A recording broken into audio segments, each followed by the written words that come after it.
Today we're taking a look at the 2010 Neca Berserker Predator.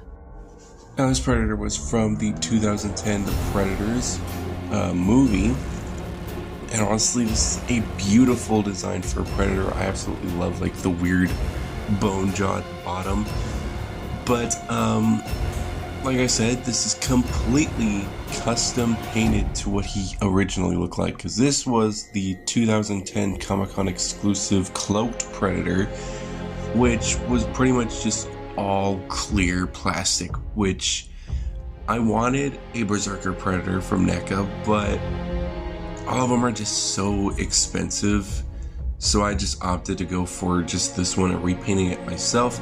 So this one is completely repainted. So for a figure that was just completely just, you know, nothing, you could just see right through them. It wasn't bad, but honestly I don't really care for that as much, so I just it was a 3-day project to completely repaint them, and this is pretty much what we got so far. So that original figure was honestly not really my favorite, because honestly, like, just a full-on clear plastic figure is not my favorite unless I already have like a bunch of them and I was like a completionist. But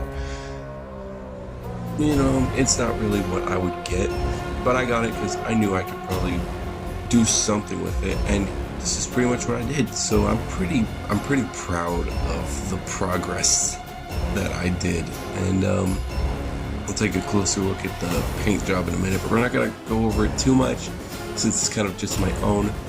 But the figure itself has so much detailing in them. I absolutely love it. It's pretty much what you expect with NECA figures. But since this is a 2010, it is completely, it's very different than the Jungle Hunter we got, and it's more indifferent to the posability, and because the posability on this figure is absolutely whack, dog. Like, it's absolutely, it's not great. That's all I can say. So going over posability real fast, arms can move up that far. It's really not that far at all. It can move out, which is pretty good, and move back about that far. It does have like a single bend at the elbow.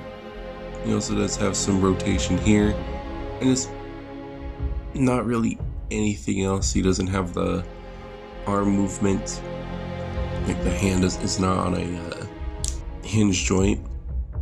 For the head, it can go down that far, up that far, you know, some side to side as well.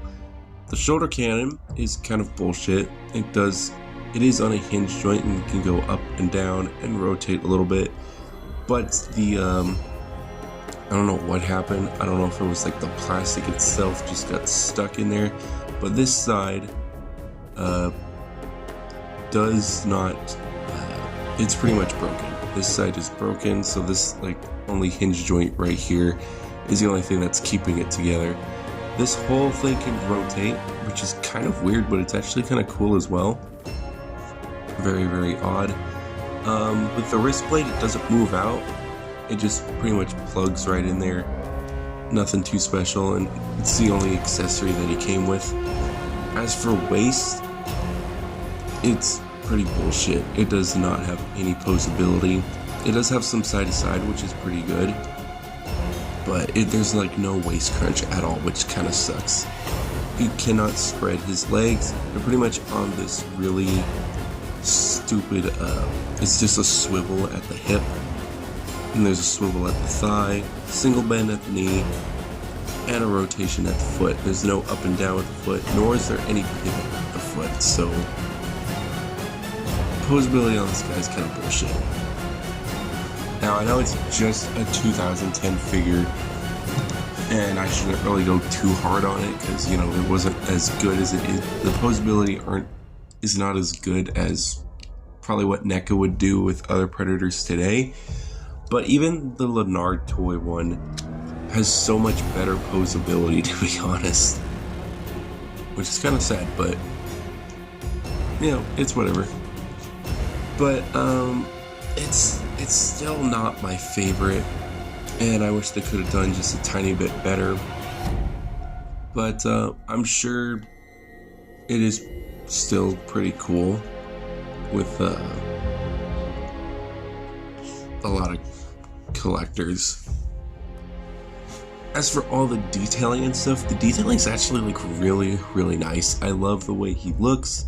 I loved finding all these little details, because you couldn't really see him when he's in like cloak mode, but he's got a lot of nice detailing on him. And it is kind of hard to see with this shitty ass camera, but it does have quite a bit of detail, and probably my favorite part is definitely the helmet and the gauntlets as well, because they got like all these little tiny things of detailing on them. It's just like really, really cool.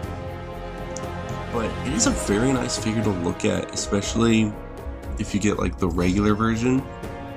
It's a very, very nice figure. But if you want to have him displayed doing some kind of pose, there's like, you're limited with options because of the legs and the lack of a waist movement, really. No, honestly, even with his posability, you can still get him into some kind of menacing looking looks. They're not going to be all that great, but you can get him into some nice, decently posed ones. But definitely the posability on him is so much better than on this figure. And I'm sure a lot of the older figures are going to have the same problem. Hopefully not, but maybe 2010 was not the best era for posability, but the legs are pretty much like the old Universal monster figures I've been reviewing, especially the ones in the past, because their leg posability is pretty much the exact same as theirs is. So I pretty much had to completely repaint this guy from the ground up, and if I can get a better camera look for him. Alright, that's better. So starting off with the face was something I really wanted to do just right, because honestly on the Leonard figure, I absolutely love the face on this guy. So I wanted to try to do something like that, but with a little bit of a difference. So the jawbone, I had to do so much with it. I had to just make my own different types of kind of skin tone colors. Then I had to mix it with like the shoe polish, and I had to mix it with brown, then I had to go over it again with the bone color. This figure is just layers on layers of like almost the exact same thing, just over and over. And the jawbone definitely was one of them, and especially the skin as well, because this figure is just completely clear plastic. I just didn't want it to look weird, especially with the helmet. Helmet was one that was kind of challenging because I had to do it with all gold paint. I had to do about 3 layers of gold paint, and then after the 4th, I gave it this the brown shoe polish look, which gave it a very bronze look, and that's kind of what I really, really wanted. More of copper. No, I would say it was more of a bronze. But that's pretty much what I had to do with that. I painted the little dots in here individually, which are very nice. I honestly am proud of myself for doing that. And the eyes, I wanted to give a very dark red look, almost like how Darth Vader's is in Empire Strikes Back. That's what I was kind of going for. Jawbone is not the best, honestly. I like this one's jawbone a little bit more, but it's not a bad job on that as well. The skin at the top was not as bad, and I tried to get underneath the helmet as well, so it didn't look out of place. Doing the skin on top was kind of challenging because it was hard to get the right skin tones. The hair was pretty fun to do because it was very different from doing this hair to this hair, because this hair is just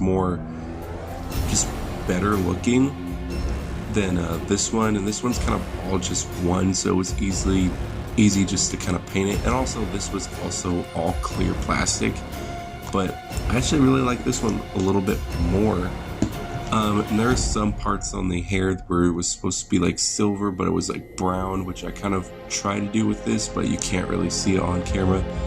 And the hair was definitely fun to do, especially with the little red tips. Getting underneath was hard as well, but it was not that bad. It was not that bad at all. The armor was also kind of the same as the helmet, but not as challenging, I guess, because the helmet was, I don't know, there was something about the helmet that was more difficult than the rest of the armor. The skin is also just kind of layers on layers of paint. I had to make my own kind of like, I guess like a blue-green type of skin tone. And then I had to mix it with like this kind of yellowish parts here. All this front part should be kind of yellow. And especially like in between the thighs as well. All that should be yellow as well. And then I pretty much hit it with like the shoe polish, and I had to go over it again with layers, and then I hit it again with the shoe polish. You know, it was just back and forth stuff. The little red dots here, I did one layer, then I did a second layer of it, and then there's some other nice little red dots just kind of along the body as well, and on the legs and on the sides here that you can barely see, but it's there. And then there's some at the bottom as well. The hands aren't really as accurate because there is some more of this like yellow that's supposed to be on the hands, but I didn't do that because I kind of forgot. And the boots as well, basically the exact same method. These ones were kind of the last part of what I did because I didn't realize he had those, because this whole leg was pretty much clear, and I was doing all the armors first, and I was like, oh shit, that's also painted as well. But yeah, the whole experience was fun as well. I had to take off the legs. I had to completely take them apart because when we first got him out, he was very sticky, and that's probably because he's been in the package for so long. Because I got him in box, and when I took him out, he was very sticky, so I let him soak in like just warm soap water for a little bit, and that pretty much helped. I really do like the way, I mean, he felt a lot better, and it was definitely more fun to paint because he wasn't really sticky, which was a good thing. I also made him this out of just cardboard. This is basically his blade. This does not come with him, sadly. He does have a blade, but it's like very, very small, and I accidentally, lost it. But honestly, that was just way too small of a blade, to be honest. But honestly, I'm pretty proud with the work I did. And comparing him to him, I really like the paint job on him more than on this guy, to be honest. His was definitely super fun, but I actually really like his as well. And I also added some kind of maybe like 2 layers of just a clear coat, just so he doesn't chip.